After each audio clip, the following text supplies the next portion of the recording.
नमस्कार साथियों, आप सभी का बहुत बहुत स्वागत है आज के इस वीडियो में। आज की video Madhya Pradesh police constable संबंधित है। अगर आपने मध्य प्रदेश पुलिस कांस्टेबल का एग्जाम दिया होगा तो आपके जो नंबर है कंप्यूटर स्क्रीन पर शो हो गए हों। वहाँ से कह सकते हैं कि आपकी जो स्थिति है 70% क्लियर हो गई होगी कि आप अगले चरण के लिए क्वालिफाई हो रहे हैं कि नहीं हो रहे हैं। लेकिन जो 30% वाली स्थिति है, भ्रम संशय की स्थिति, द्वंद्व की स्थिति है, वो अभी तक पली हुई है कि हाँ अगले चरण के लिए क्वालिफाई होंगे कि नहीं होंगे। लेकिन आज का अगर आपने पूरा वीडियो देख लिया तो आपकी जो 30% वाली स्थिति है वो भी क्लियर हो जाएगी कि आप अगले चरण के लिए क्वालिफाई हो रहे हैं कि नहीं हो रहे हैं।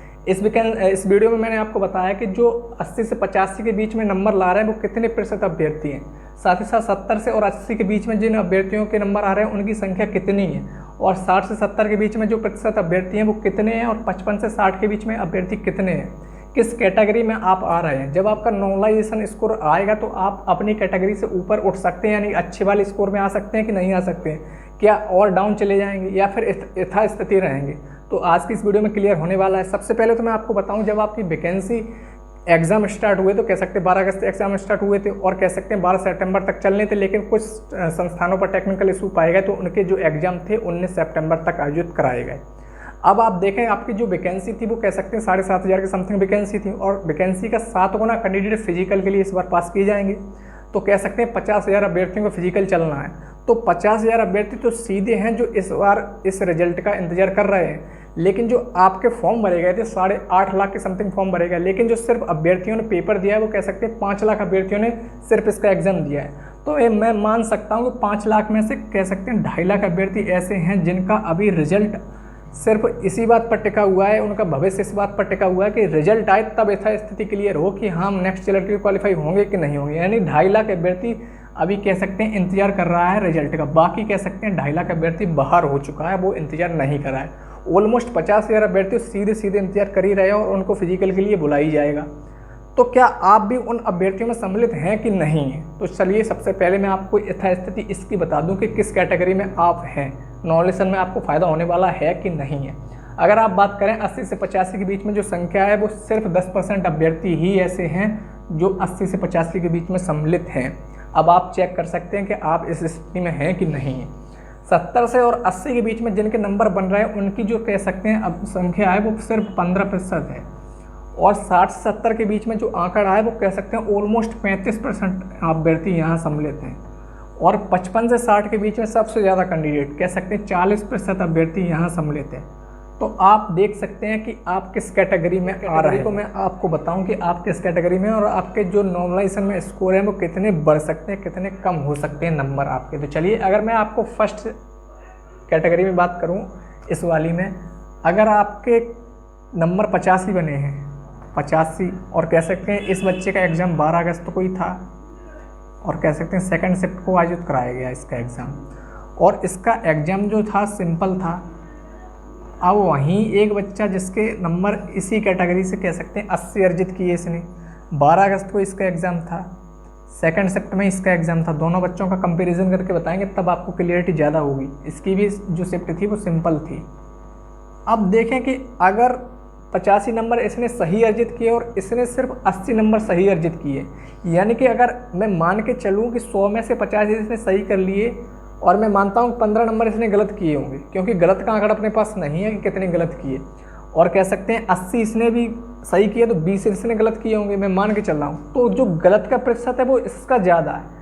तो जो सिंपल है शिफ्ट, फिर जो नंबर कम होंगे वो इस वाले के 1 नंबर कह सकते हैं एक्स्ट्रा कम हो सकता है अपेक्षाकृत इसकी, क्योंकि इसने गलत का आंकड़ा बहुत कम किया है, यानी 15 कम किया है इससे, और इसने 20 कम किए, मतलब 20 गलत किए। तो इससे 1 नंबर, या अगर इसके 3 नंबर कम हुए नॉर्मलाइजेशन में तो कह सकते हैं इसके 4 नंबर कम होने हैं। गलत भी ये डिसाइड करता है कि आपने पेपर को कैसे हल किया है। नॉर्मलाइजेशन में ये भी देखा जाता है कि आपके गलत के प्रतिशत की कितनी संख्या है। अब बात करते हैं दूसरी कैटेगरी से। अगर आप इस वाली कैटेगरी में तो आपके नंबर कैसे बढ़ या घट सकते हैं। अगर कोई अभ्यर्थी इसमें कहें हम जिसने 75 अर्जित किए, और एक कह सकते हैं जिसने 70 अर्जित किए, और इसका एग्ज़ाम किसी भी दिन हो, लेकिन इनके 3rd शिफ्ट में एग्ज़ाम हुए। शिफ्ट में भी हम आपको बता ही देते हैं कितने कितने कैसे कैसे होते हैं, लेकिन इनकी जो कह सकते हैं जो लेवल का पेपर का लेवल था वो कह सकते हैं एवरेज रहा है इनका, ना कोई हार्ड था और ना ही कोई सिंपल, एवरेज था इनका भी।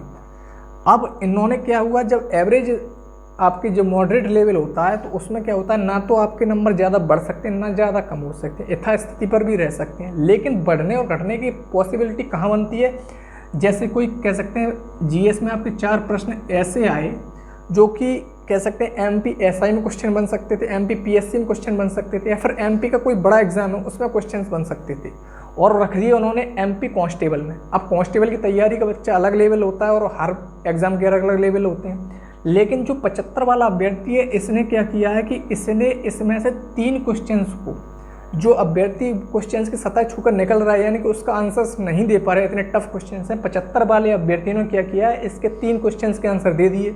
जबकि 70 वाला क्या है, सिर्फ क्वेश्चंस की सतह छूकर निकल गया, यानी क्वेश्चन पढ़ के निकल गया, आंसर नहीं दे पाया, और इसने 75 वाले ने तीनों क्वेश्चंस को सही तरीके से हल किया है। तो फिर क्या होगा, जब एवरेज इनकी है, जो लेवल है इनका एवरेज रहा पेपर का, फ़ायदा किसको होगा, 75 वाले, क्योंकि इसने वो क्वेश्चंस को टच किए जो ऑलमोस्ट हर बच्चा छोड़ के आया है। तो हो सकता है कि इसके 2 नंबर बढ़ जाएं, और इसका कुछ नहीं हो सकता, जहां है यथास्थिति रह सकता है।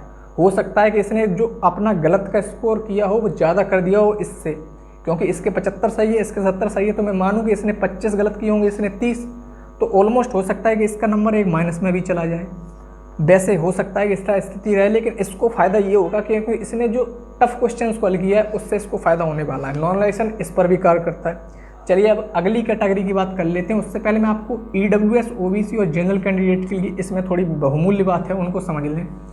अगर आप जनरल कैटेगरी से बिलोंग कर रहे हैं और OBC से बिलोंग कर रहे हैं और फिर EWS से बिलोंग कर रहे हैं, अगर आप इस कैटेगरी में हैं तो भैया आप अभी से अपने आप को बाहर समझें, क्योंकि नॉर्मलाइजेशन में जो नंबर आपके बढ़ेंगे या घटेंगे वो 5 से 6 नंबर पर ही इफेक्ट पड़ेगा।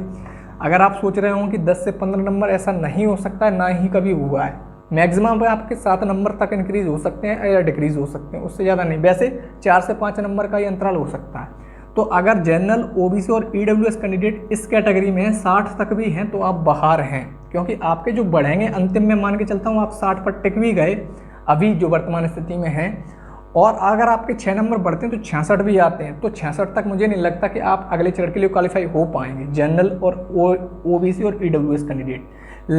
लेकिन अगर आपको मैं बताऊं 60 से 70 वाली स्थिति में अगर इन तीनों कैटेगरी की स्थिति बन रही है तो फिर आपके 65 प्लस होने चाहिए नंबर, और आपकी जो शिफ्ट होनी चाहिए इस वाली कैटेगरी में, अगर ये तीनों कैटेगरी हैं और 65 प्लस अगर आपके बने हैं और आपकी जो शिफ्ट थी वो हार्ड थी, तब तो आपको फ़ायदा हो सकता है। अगर आपकी शिफ्ट सिंपल थी और आपके फिर 65 बने हैं या 65 प्लस में भी हैं तो भैया नुकसान होने वाला है।